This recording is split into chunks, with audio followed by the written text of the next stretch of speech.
Hello friends.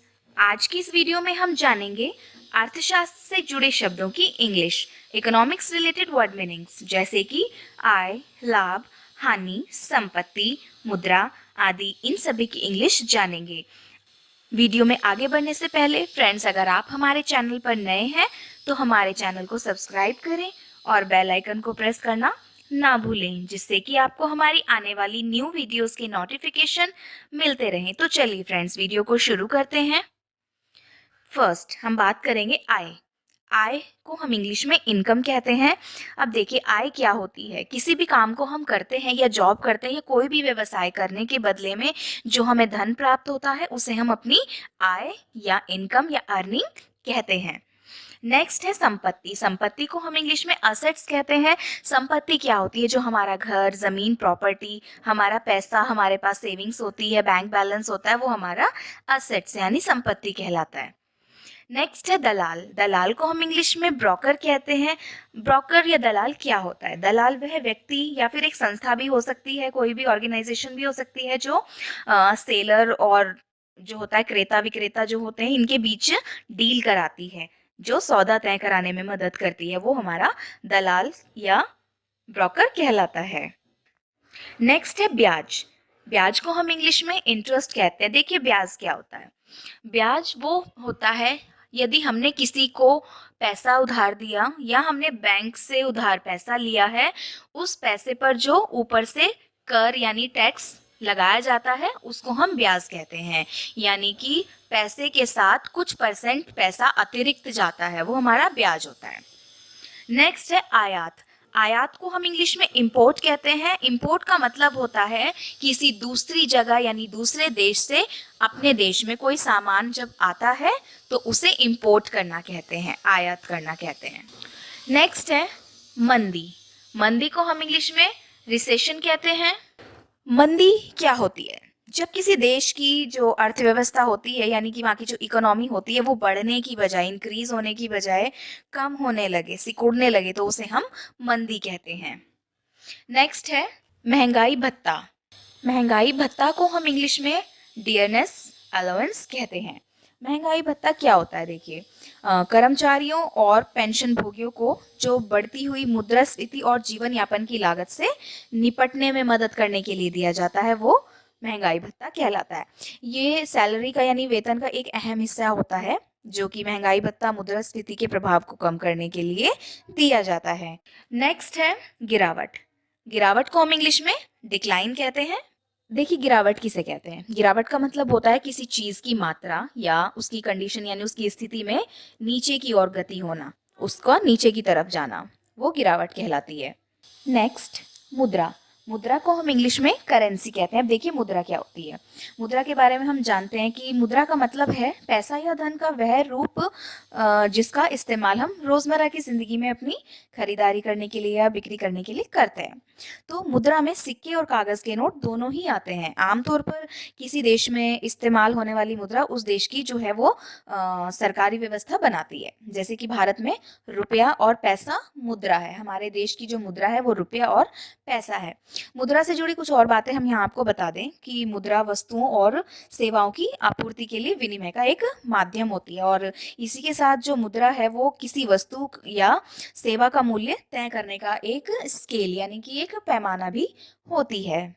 Next वापस। वापस को हम इंग्लिश में बैक कहते हैं। ये तो आप सभी जानते होंगे, किसी चीज को वापस करना, रिटर्न करना, या किसी चीज में वापस होना, किसी कार्य में वापस लौटना भी हम बैक कह सकते हैं। नेक्स्ट है जुर्माना। जुर्माना को हम इंग्लिश में फाइन या पेनल्टी कहते हैं। किसी गलत कार्य को करने पर या किसी नियम का उल्लंघन करने पर कई बार किसी चीज पर जुर्माना या टैक्स या फाइन आदि लग जाता है, तो वो पैसा भी हो सकता है और वो किसी तरह की कोई पनिशमेंट भी हो सकती है। नेक्स्ट है विक्रेता। विक्रेता को हम इंग्लिश में सेलर कहते हैं। इसका जो मतलब है वो स्पष्ट है। जो माल बेचने वाला, सामान बेचने वाला व्यक्ति होता है वो विक्रेता कहलाता है। नेक्स्ट क्रेता। क्रेता को हम इंग्लिश में बायर या परचेजर कहते हैं। क्रेता जो सामान खरीदने वाला व्यक्ति होता है वो क्रेता कहलाता है।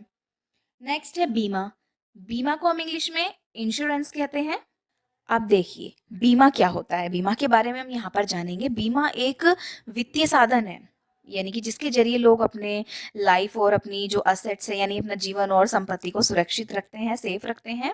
बीमा के जरिए हम किसी व्यक्ति को किसी दुर्भाग्यपूर्ण घटना के कारण, अगर अनफॉर्चुनेटली कोई लाइफ में ऐसी एक्सीडेंट हो जाता है, कोई घटना घट जाती है, तो उसका जो नुकसान होता है वो उसकी भरपाई हम बीमा के द्वारा कर सकते हैं। ये एक लीगल प्रोसेस होती है, कानूनी प्रक्रिया है जिसमें बीमाकर्ता और बीमाधारक के बीच कुछ शर्तें तय की जाती हैं और बीमे के जरिए हम जो व्यक्ति अपने वित्तीय जोखिमों को कम कर सकता है। नेक्स्ट है राजस्व। राजस्व को इंग्लिश में रेवेन्यू कहते हैं। अब देखिए राजस्व किसे कहते हैं। राजस्व का मतलब होता है किसी कंपनी द्वारा किसी अवधि यानी किसी टाइम पीरियड में बेची गई वस्तुओं और सेवाओं की जो कुल आय यानी कि इनकम होती है। इसे बिक्री या आय भी कहा जाता है। राजस्व को किसी कंपनी के आय विवरण की जो शुरुआत माना जाता है। किसी कंपनी के लाभ यानी कि बेनिफिट्स और शुद्ध आय यानी कि ग्रॉस प्रॉफिट पर पहुंचने के लिए उसके राजस्व से व्यय घटाए जाते हैं। राजस्व जो होता है उसकी गणना यानी कि उसकी जो कैलकुलेशन है वो कुछ हम इस तरह से करते हैं, जैसे कि प्रति इकाई मूल्य को बेची गई मात्रा से उसको गुणा करना, इस टाइप से कुछ है ना। जैसे कि मान लीजिए फॉर एग्जांपल अगर कोई कंपनी है वो 100 रुपये प्रति उत्पाद की 1000 इकाइयां बेचती है तो राजस्व होगा लगभग 1 लाख रुपया। नेक्स्ट है बंधन। बंधन को हम इंग्लिश में बॉन्ड कहते हैं। अब देखिए इकोनॉमिक्स में यानी अर्थशास्त्र में बंधन या बॉन्ड का क्या मतलब होता है। तो इसका मतलब होता है कि किसी संस्था को एक निश्चित टाइम पीरियड के लिए पैसा उधार देना। बॉन्ड एक तरह का ऋण होता है यानी कि लोन होता है। जब कोई व्यक्ति बॉन्ड खरीदता है तो वह किसी जारीकर्ता को पैसा उधार देता है, बदले में जो जारीकर्ता ब्याज सहित पैसा वापस करने का वादा करता है, तो वो बॉन्ड वित्तीय निवेश का एक तरीका है। बॉन्ड आमतौर पर दो तरह के होते हैं, कॉर्पोरेट बॉन्ड और सरकारी बॉन्ड।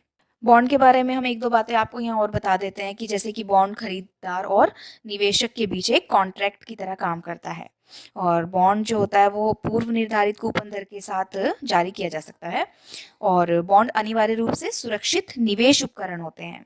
नेक्स्ट है लागत। लागत को हम इंग्लिश में कॉस्ट कहते हैं। लागत का मतलब होता है किसी वस्तु या सेवा के उत्पादन यानी कि उसकी मैन्युफैक्चरिंग पर जो प्रदान करने में जो खर्च किया जाता है, उसकी मैन्युफैक्चरिंग करने में जो खर्च लगता है उसको हम लागत कहते हैं या कॉस्ट कहते हैं। नेक्स्ट है निधि या कोष।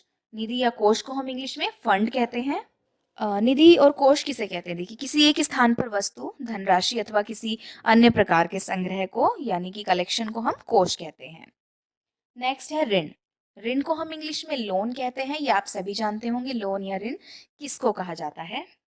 देखिए ऋण की जो हम यहाँ पर परिभाषा दे सकते हैं उसका मतलब समझा सकते हैं कुछ इस तरह से कि किसी वित्तीय संस्थान या बैंक से हम किसी निश्चित यानी फिक्स टाइम के लिए एक बोरो ले लेते हैं यानी उधार पैसा ले लेते हैं, तो वो हमारा ऋण कहलाता है और उस निश्चित रकम को वापस लौटाने का एक निश्चित समय होता है जिसको हम ब्याज के साथ बैंक को वापस चुकाते हैं। नेक्स्ट है निर्यात। निर्यात को हम इंग्लिश में एक्सपोर्ट कहते हैं। अपने देश से सामान बाहर भेजना एक्सपोर्ट कहलाता है। नेक्स्ट है उत्पादक। उत्पादक को हम इंग्लिश में मैन्युफैक्चरर कहते हैं। माल को बनाने वाला, या वो व्यक्ति भी हो सकता है या कंपनी भी हो सकती है जो उसका उत्पादन करता है, उसका निर्माण करता है, वो मैन्युफैक्चरर कहलाता है।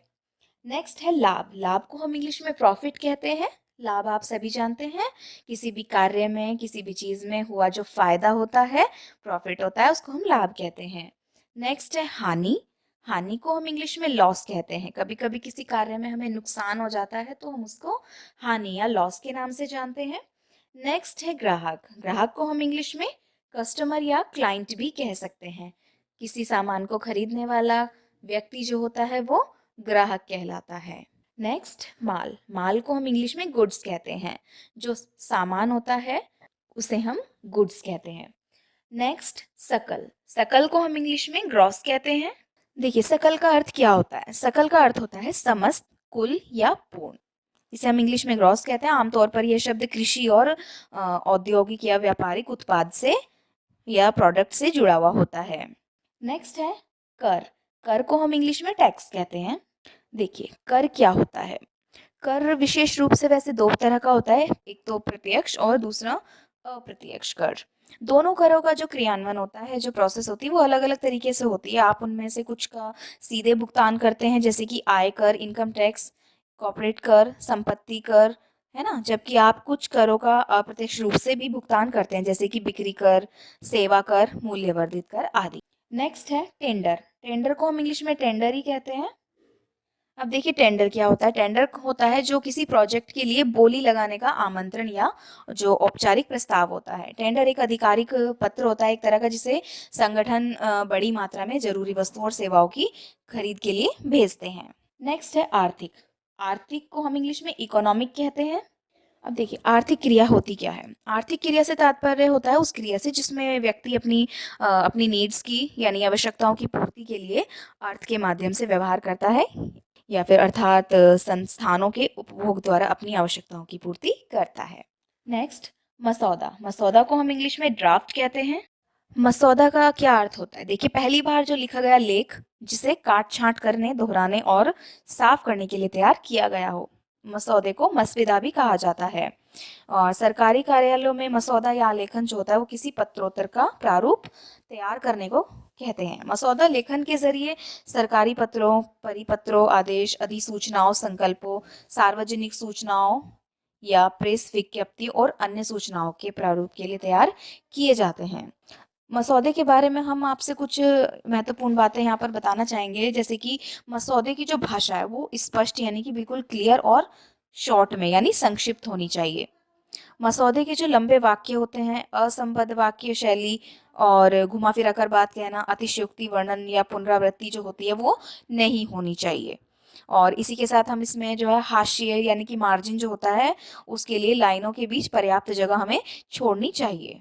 और उसे मतलब तैयार करते समय काली या नीली स्याही का हमें इस्तेमाल करना चाहिए। नेक्स्ट है अनुदाता। अनुदाता को हम इंग्लिश में ग्रांटर कहते हैं। हम देखिए अनुदाता किसे कहते हैं। अनुदाता वह व्यक्ति जो पहले स्थान पर विश्वास स्थापित करता है, उसे आमतौर पर ट्रस्ट, अनुदान दाता के रूप में जाना जाता है। ग्रांटर जो होता है प्रीमियम इकट्ठा करता है जिसके लिए ऑप्शन बेचे जाते हैं। इन ऑप्शंस को हम एक्सचेंज के जरिए ऑप्शन धारकों को बेच सकते हैं। नेक्स्ट है पट्टा। पट्टा को हम इंग्लिश में लीज कहते हैं। पट्टा एक संविदात्मक व्यवस्था होती है जिसमें उपयोगकर्ता को संपत्ति के उपयोग के लिए मालिक को भुगतान करने के लिए कहा जाता है।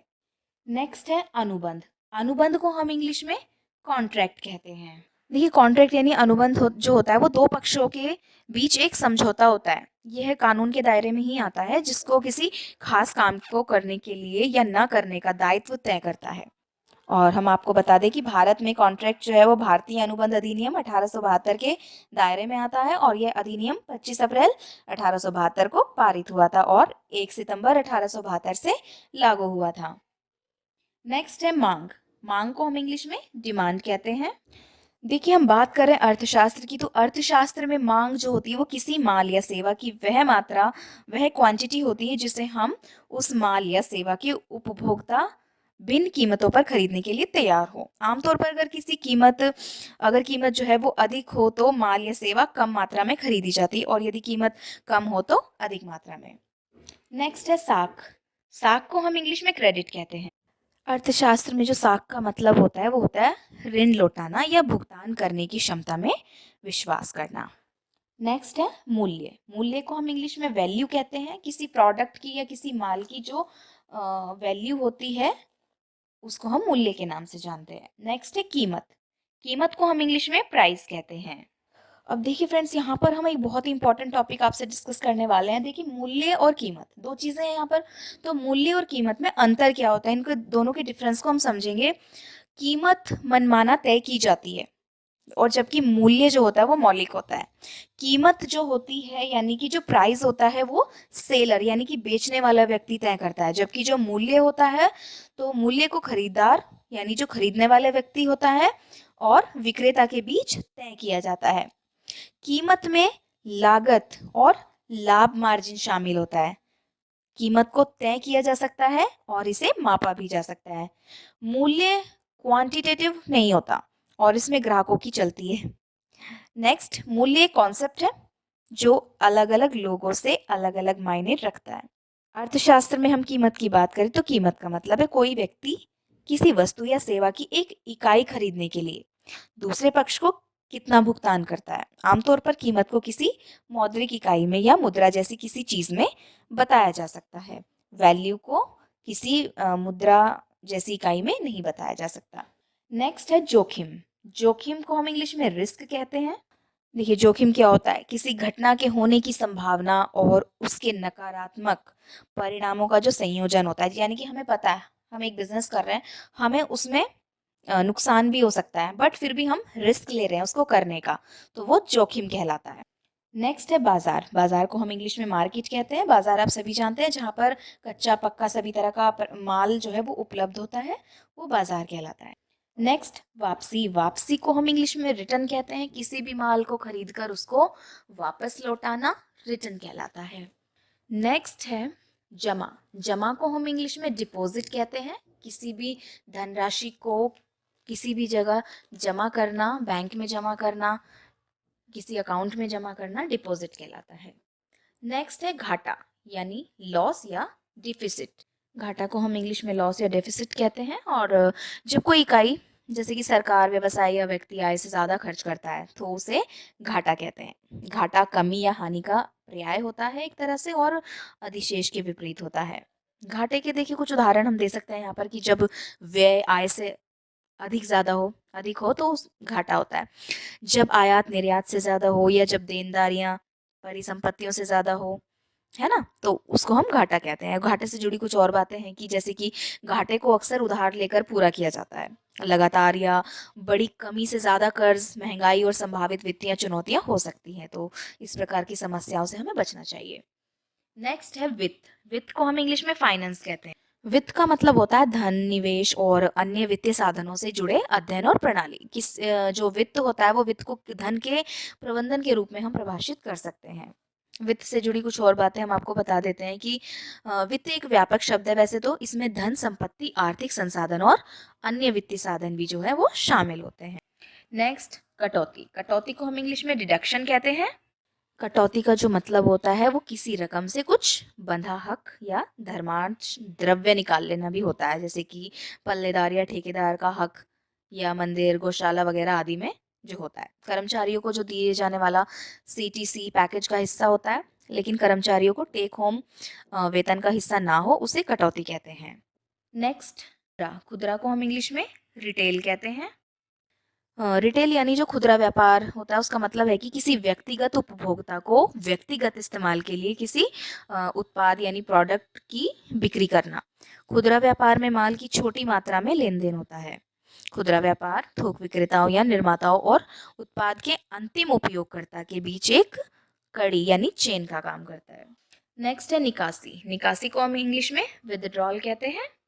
देखिए बैंकिंग में जो है वो निकासी का जो मतलब होता है वो किसी वित्तीय खाते से पैसा निकालना, या खाता बैंक खाता, पेंशन खाता या सेवानिवृत्त खाता भी हो सकता है। नेक्स्ट है मुक्त व्यापार। मुक्त व्यापार को हम इंग्लिश में फ्री ट्रेड कहते हैं। देखिए मुक्त व्यापार वह व्यापार नीति है जिसमें देशों के बीच व्यापार में बाधाओं को कम किया जाता है। मुक्त व्यापार से जुड़ी कुछ बातें हैं कि जैसे कि मुक्त व्यापार में सरकार आयात पर भेदभाव नहीं करती और निर्यात पर सब्सिडी नहीं लगाती। नेक्स्ट है अधिशेष। अधिशेष को हम इंग्लिश में सरप्लस कहते हैं। अधिशेष का मतलब होता है किसी चीज की वह मात्रा जो वास्तव में इस्तेमाल की जा रही राशि से ज्यादा हो। अधिशेष शब्द का इस्तेमाल कई तरह से किया जाता है, जैसे कि माल में, लेखा, राष्ट्रीय व्यापार आदि। नेक्स्ट है बंधक रखना। बंधक रखना को हम इंग्लिश में मॉर्टगेज कहते हैं। देखिए मॉर्टगेज क्या होता है, जैसे किसी संपत्ति को गिरवी रखकर लिया जाने वाला लोन होता है ना, और इस लोन में संपत्ति का जो स्वामित्व ऋणदाता के नाम हो जाता है, लेकिन कब्जा हस्तांतरित नहीं होता। ऋण चुकाने के बाद आप संपत्ति का स्वामित्व फिर से उधारकर्ता के पास यानी कि अपने पास वापस आ जाता है। नेक्स्ट हथियाना। हथियाना को इंग्लिश में प्रीम्पशन कहते हैं। हथियाना यानी कि किसी चीज को जबरदस्ती या धोखे से अपने अंडर में कर लेना। नेक्स्ट कोषाध्यक्ष। कोषाध्यक्ष को हम इंग्लिश में ट्रेजर कहते हैं। देखिए कोषाध्यक्ष क्या होता है, कोष का अध्यक्ष या स्वामी वह जिसके पास किसी व्यक्ति या संस्था का जो आय व्यय या रोकड़ यानी कि पैसा आदि रहते हैं। खजांची, कारभार, है ना, जो इस प्रकार के व्यक्ति होते हैं। कोषाध्यक्ष के बारे में कुछ और बातें हैं, जैसे कि कोषाध्यक्ष जो होता है वो किसी संगठन, दल, सभा, पंचायत, बोर्ड या किसी विशेष कार्यक्रम का जो है स्वामी होता है। अगर संगठन में सर्वोपरि कोई महिला है तो उसके लिए कोषाध्यक्ष का शब्द प्रयोग हो जाता है। नेक्स्ट है प्रावधान। प्रावधान को हम इंग्लिश में प्रोविजन कहते हैं। देखिए, प्रावधान का मतलब होता है किसी काम को करने, जरूरतों को पूरा करने या साधनों की जो आपूर्ति है उसके लिए पहले से की गई जो तैयारी होती है। प्रावधान के कुछ और अर्थ भी हो सकते हैं, जैसे कि भोजन देना, नियोजित करना, प्रबंधित करना, सहूलियत देना। ठीक है, इस प्रकार से। नेक्स्ट है व्यापारी। व्यापारी को हम इंग्लिश में बिजनेसमैन कहते हैं। व्यापारी वह व्यक्ति होता है जो किसी वस्तु या सेवा को बेचकर लाभ कमाता है। व्यापार से जुड़ी कुछ और तथ्य हम यहाँ स्पष्ट करना चाहेंगे कि व्यापार का मतलब है वस्तुओं की बिक्री, हस्तांतरण या विनिमय। व्यापार दो या दो से ज्यादा पक्षों के बीच भी हो सकता है। व्यापार में जो खरीदार और विक्रेता होता है नगद या वस्तु के लिए लेन देन करते हैं। व्यापार दो प्रकार का होता है। देखिए, बहुत इंपॉर्टेंट बात हम बता रहे हैं आपको। व्यापार जो है दो प्रकार का होता है, थोक व्यापार और फुटकर व्यापार। थोक व्यापार में जो बड़े व्यापारी या कारखाने से बड़े डिस्ट्रीब्यूटर या डीलर के बीच बड़ी मात्रा में माल बेचा जाता है। फुटकर व्यापार में छोटे दुकानदार और खरीदारी छोटी मात्रा में माल खरीदते हैं। नेक्स्ट, थोक। थोक को हम इंग्लिश में होलसेल कहते हैं, जिसको हम स्पष्ट कर चुके हैं अभी। होलसेलर यानी थोक व्यापार। नेक्स्ट, लाभांश। लाभांश को हम इंग्लिश में डिविडेंड कहते हैं। लाभांश किसी कंपनी के लाभ का वह हिस्सा होता है जिसे वह अपने शेयरधारकों को देता है। यह कंपनी की आय का वह हिस्सा होता है जो लाभांश को आमतौर पर प्रतिशत के रूप में बताया जाता है। कंपनियां अपने लाभ का कुछ हिस्सा या पूरा लाभ शेयरधारकों को लाभांश के रूप में दे सकती है। नेक्स्ट है परियोजना। परियोजना को हम इंग्लिश में प्रोजेक्ट कहते हैं। किसी व्यापार, विज्ञान या इंजीनियरिंग में किसी खास लक्ष्य को पाने के लिए जो विस्तृत कार्य योजना बनाई जाती है उसको हम परियोजना यानी प्रोजेक्ट कहते हैं। नेक्स्ट, संरक्षित। संरक्षित यानी कि रिजर्व। देखिए, संरक्षित का मतलब होता है किसी चीज को बहुत सेफ्टी से, हिफाजत से रखना, या फिर वह समर्थन, प्रोत्साहन, विशेषाधिकार या सहायता जो एक संगठन या व्यक्ति दूसरे को देता है। नेक्स्ट है विस्तार। विस्तार को हम इंग्लिश में एक्सटेंशन कहते हैं। विस्तार का अर्थ होता है विस्तृत होने की स्थिति या किसी विषय के अलग अलग सूक्ष्म भागों पर ध्यान देना या उसका उपचार करना, या फिर किसी पक्ष के सभी पक्षों को बहुत विस्तार से बताना या समझाना। नेक्स्ट है राजकोषीय। राजकोषीय को हम इंग्लिश में फिस्कल कहते हैं। राजकोषीय नीति वह होती है या वह तरीका होता है जिससे सरकार पैसा प्राप्त करती है और खर्च करती है। नेक्स्ट, व्यय। व्यय को हम इंग्लिश में एक्सपेंडिचर कहते हैं। व्यय यानी खर्च का मतलब होता है किसी वस्तु या सेवा के लिए भुगतान करने के लिए किसी अन्य व्यक्ति या कंपनी को दिया गया धन या संपत्ति। नेक्स्ट, स्वामित्व। स्वामित्व को हम इंग्लिश में ऑनरशिप कहते हैं। किसी व्यक्ति, समूह, निगम या सरकार के पास किसी वस्तु पर कब्जे का कानूनी अधिकार स्वामित्व कहलाता है। स्वामित्व का मतलब होता है किसी निजी संपत्ति यानी पर्सनल प्रॉपर्टी या किसी व्यक्ति के नाम पर होना। नेक्स्ट है एकाधिकार। एकाधिकार को हम इंग्लिश में मोनोपोली कहते हैं। मोनोपोली यानी कि एकाधिकार का मतलब होता है कि जब किसी कंपनी या उसके उत्पाद का किसी सेक्टर या उद्योग पर हावी होना। एकाधिकार में किसी विशेष उत्पाद का एक ही विक्रेता होता है और उसका कोई करीबी विकल्प नहीं होता है। एकाधिकार की जो कंडीशन होती है उसमें कंपनी को किसी प्रतिस्पर्धा का सामना नहीं करना पड़ता। इसी वजह से वह अपने माल के लिए कीमत निर्धारित करने की शक्ति का आनंद लेती हैं, एंजॉय करते हैं वो उस चीज़ को कि अब उनको मतलब इस तरह की किसी भी प्रॉब्लम को फेस नहीं करना पड़ेगा। नेक्स्ट है महंगाई। महंगाई को हम इंग्लिश में डियरनेस कहते हैं। किसी अर्थव्यवस्था यानी इकोनॉमी में समय के साथ वस्तुओं और सेवाओं की कीमतों में होने वाली जो बढ़ोतरी होती है वह महंगाई कहलाती है। नेक्स्ट है बेरोजगारी। बेरोजगारी को हम इंग्लिश में अनएम्प्लॉयमेंट कहते हैं। बहुत ही अच्छा टॉपिक है, आजकल बहुत चर्चित समस्या है ये, कि जब कोई व्यक्ति रोजगार के लिए योग्य है और सक्रिय रूप से वो नौकरी की तलाश कर रहा है लेकिन उसे काम नहीं मिल पाता तो इसे हम बेरोजगारी का नाम देते हैं।